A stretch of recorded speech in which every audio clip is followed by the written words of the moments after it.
Undang-undang lalu lintas tidak mengatur Anda mengambil barang bukti wajib bayar. Enggak, tidak ada. Pasal berapa? Enggak ada. Jadi barang yang dijadikan alat bukti itu wajib dikembalikan kepada pemilik. Setiap barang yang memiliki fungsi untuk digunakan setiap hari dan apabila tidak digunakan itu menimbulkan risiko harganya semakin turun atau mengalami kerusakan, itu wajib untuk diberikan sebuah izin khusus.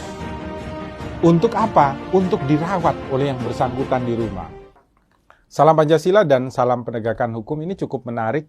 Ada berita dari Grobogan ya, tapi belum ada kepastian apakah berita ini benar, valid ataukah tidak. Jadi ada orang yang kebetulan mengalami tabrakan atau kecelakaan lalu lintas ya. Kemudian dia sudah berdamai dengan si korban yang kebetulan mungkin dia tabrak, sudah mengganti uang. Kemudian ketika kendaraannya mau diambil oleh oknum kepolisian di Grobogan, itu katanya ya di video ini, diminta uang, harus membayar 24 juta rupiah. Itu katanya ketentuan undang-undang lalu lintas. Jadi harus bayar dulu 24 juta rupiah, baru motornya bisa diambil, baru perkaranya selesai.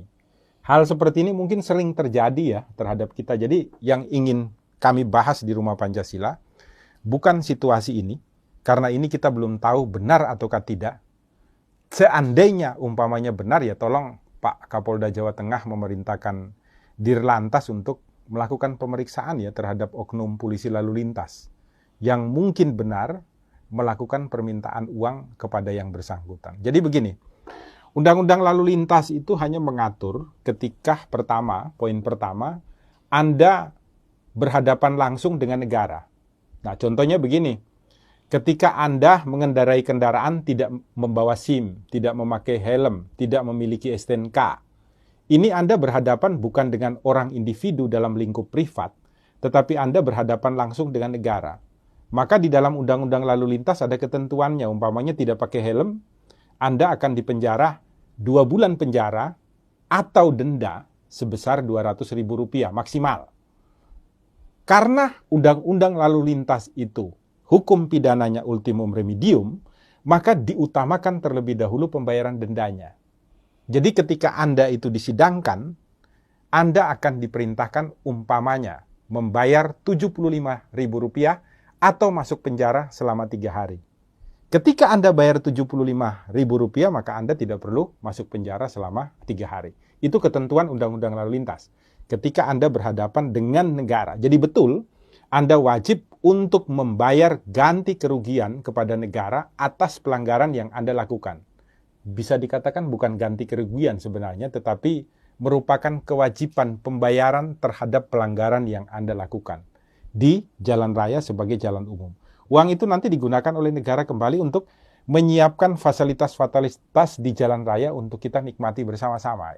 Nah, yang kedua, itu bisa masyarakat menuntut kepada negara. Jadi Undang-Undang Lalu Lintas juga mengatur, masyarakat diberikan hak untuk menuntut negara. Contoh, kita baca, pasalnya saya lupa, nanti bisa dicarikan tim, nanti dia masukkan di sini. Contoh ya, jalan rusak, berlubang, kita naik motor, tidak ada tanda mengenai kerusakan jalan, kemudian kita jatuh di situ, mengakibatkan kendaraan kita rusak dan kita luka ringan. Itu negara yang diperintahkan untuk mengganti rugi kepada kita maksimal Rp25 juta. Kalau sampai akibat jalan rusak, kita jatuh dan meninggal dunia, itu negara wajib mengganti kita sebesar Rp125 juta. Jadi ada tarafnya, mulai dari kerusakan paling kecil, luka paling kecil, sampai yang paling berat. Jadi bukan orang yang bersangkutan yang harus mengganti kepada negara, tetapi negara yang diberikan kewajiban. Untuk apa? Untuk membayar ganti rugi kepada kita akibat menderita. Kenapa demikian? Karena kita sudah bayar pajak nih, melalui pembuatan SIM, STNK, dan pajak lain-lain, sehingga negara itu wajib untuk membuat jalan itu menjadi tempat yang bagus untuk kita semua melintas, pergi bekerja, sekolah, dan lain sebagainya. Jadi ketika jalan rusak, tidak ada rambu-rambu, kita kecelakaan, kerusakan, ataupun luka, semuanya wajib diganti oleh negara. Di dalam undang-undang itu disebutkan, kalau saya tidak salah itu adalah penanggung jawab jalan raya. Jadi ada penanggung jawabnya beda-beda ya. Ada kabupaten, ada wilayah provinsi, kemudian ada yang masuk di dalam jalan nasional, itu masuk di dalam Menteri Perhubungan. Jadi tanggung jawabnya beda-beda. ada nanti itu dari wilayah kota, umpamanya kabupaten atau kota madya, ada dari provinsi, dan kemudian ada juga yang dari pemerintah pusat. Nanti bisa ini sama-sama. Kemudian yang ketiga itu adalah poin ketika terjadi masalah antara masyarakat satu dengan masyarakat yang lain. Jadi kecelakaan di jalan.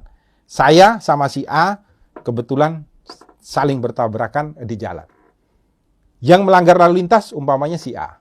Mengakibatkan kendaraan saya rusak, mengakibatkan saya umpamanya luka.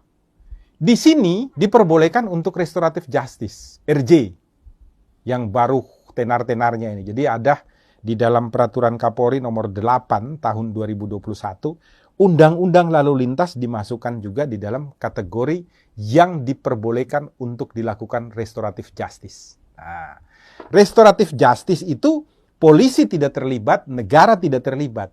Tetapi polisi dan negara mendorong kedua belah pihak untuk duduk bersama, berdiskusi menyelesaikan masalahnya secara baik-baik. Jadi kayak peristiwa ini ya, si korban dan kemudian orang yang melakukan kejahatan dalam hal ini menabrak, melanggar lalu lintas, mereka duduk bersama, kemudian mereka berbicara, ya sudah, mobilmu atau motormu saya ganti sekian, ongkos rumah sakit sekian, setuju. Begitu dibayar umpamanya 8 juta selesai, maka polisi kemudian mengeluarkan surat penghentian proses penyelidikan dan penyidikan. Dihentikan. Tanpa polisi boleh meminta uang, tidak boleh. Perkaranya langsung dihentikan begitu saja. Surat penghentian daripada penyidikan ini dilaporkan kepada jaksa pembaca berkas. Perkaranya selesai.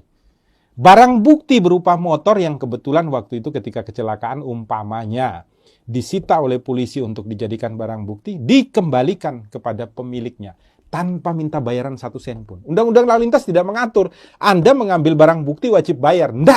Tidak ada. Pasal berapa? Tidak ada. Jadi barang yang dijadikan alat bukti itu wajib dikembalikan kepada si pemilik.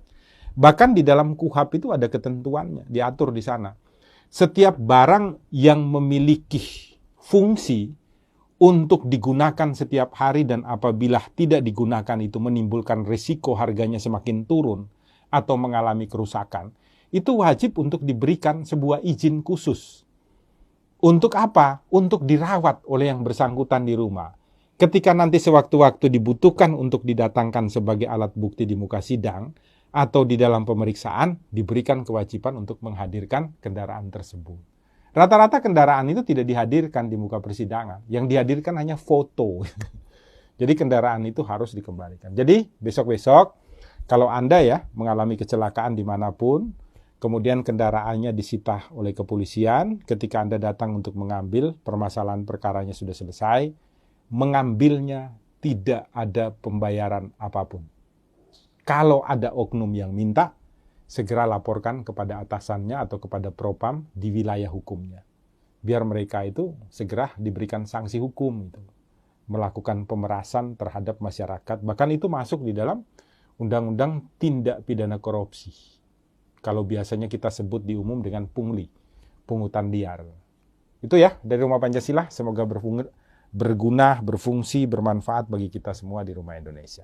Buka mata, buka telinga, buka hati untuk selalu berbuat baik di Rumah Indonesia. Salam Pancasila dan salam penegakan hukum. Melapangkan alunan